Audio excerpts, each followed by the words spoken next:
Hey, before we get into this video, take a second right now and visit our sponsor, Prepper's Peak, and grab one of these 3-in-1 quick connect rechargeable flashlights.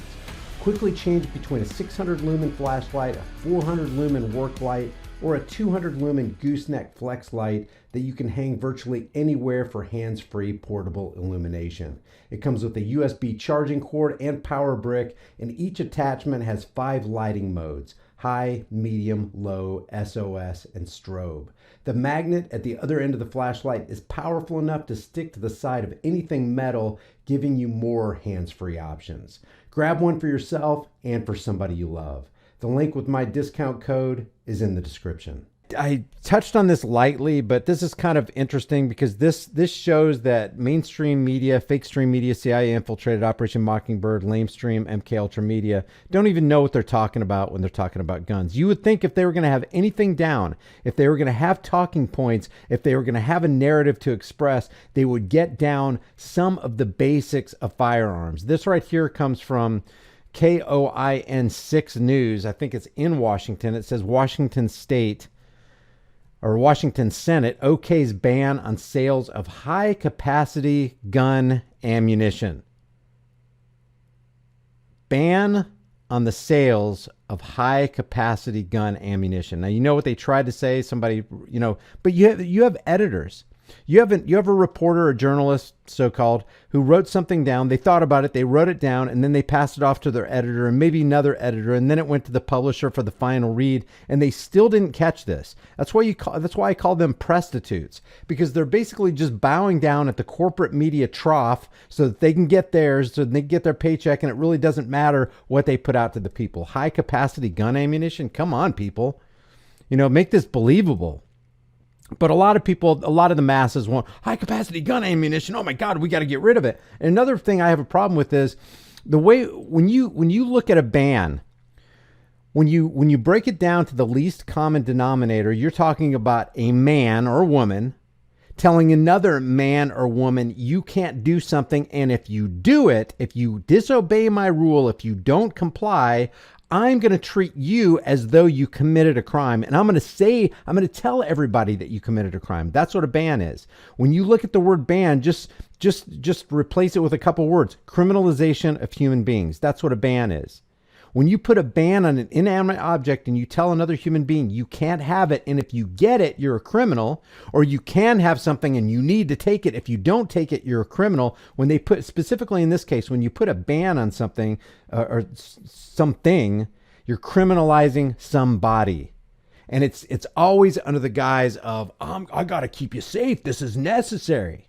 And like we always say, William Pitt the Younger said, necessity is the plea for every infringement of human freedom. So somebody wants to place a ban on something. I don't care what their reason for doing it is. It always ends up with government violence, a government gun in your face, forcing you to do something that you don't want to do. And if you do it against their will, you get punished by the state.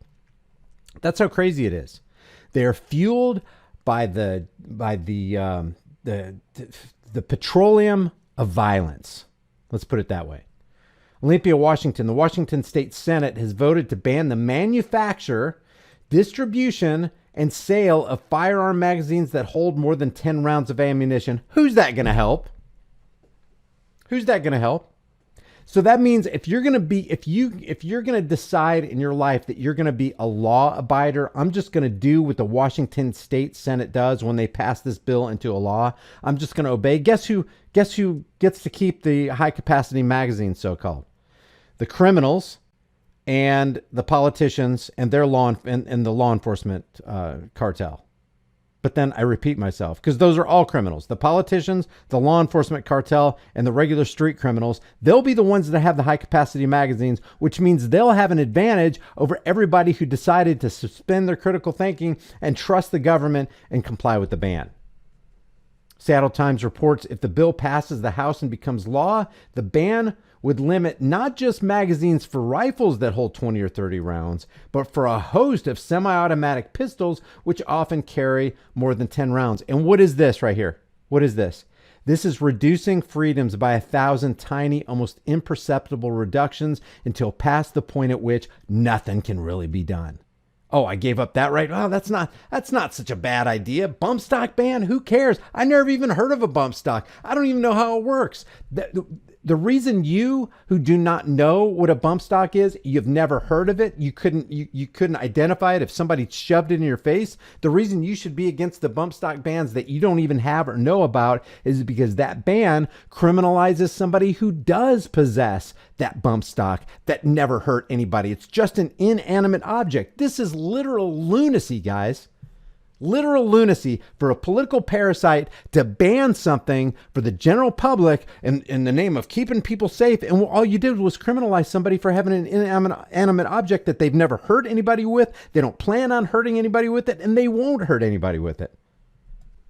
Crazy. So it doesn't matter. When any political parasite and law enforcement agent decides to ban something, you need to take that very personal, whether you know what's being banned or not. All you should know, all you should care to know is that, hey, hold on a second.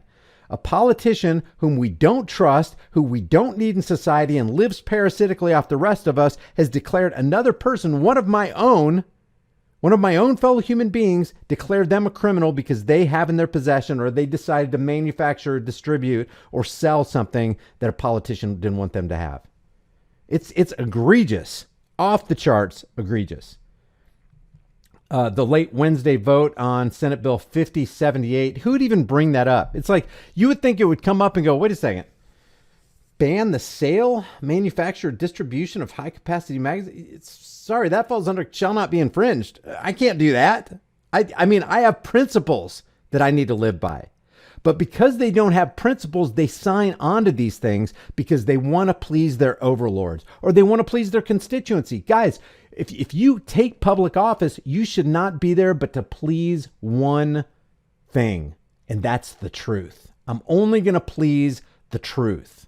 I'm only going to please principle. I'm only here to keep my oath to protect and defend the Constitution of the United States against all enemies, foreign and domestic, including shall not be infringed. So when 5078 comes along, I don't just scoff at it. I pick it up, I throw it across the room at some knucklehead's head and say, don't forget, Second Amendment, I'm watching you, boy.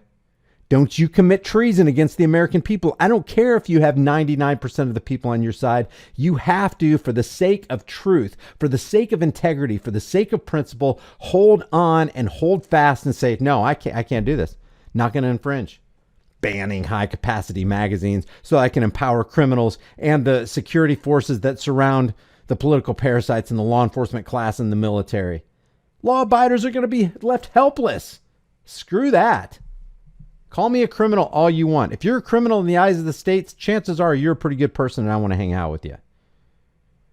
Late Wednesday, the vote, Senate Bill 5078 by the Senate's Democratic majority, marks the first time such a bill has passed a floor vote at the legislature. Whether Democrats can get the proposal through the House by the end of the legislative session, which concludes on March 10th, remains unclear. Just that it came to the table is horrific. Horrific. Truly horrific. Horrific. It's just a ban on high-capacity magazines. No, it's just criminalizing fellow human beings who've done nothing wrong. Peaceful human beings who are your neighbors. Hey, guys, we know with the way things have been going, it can get really interesting really quick. So make sure you and your family have a long-term storable food supply. Support the channel and get $50 off with my link in the description while you still can.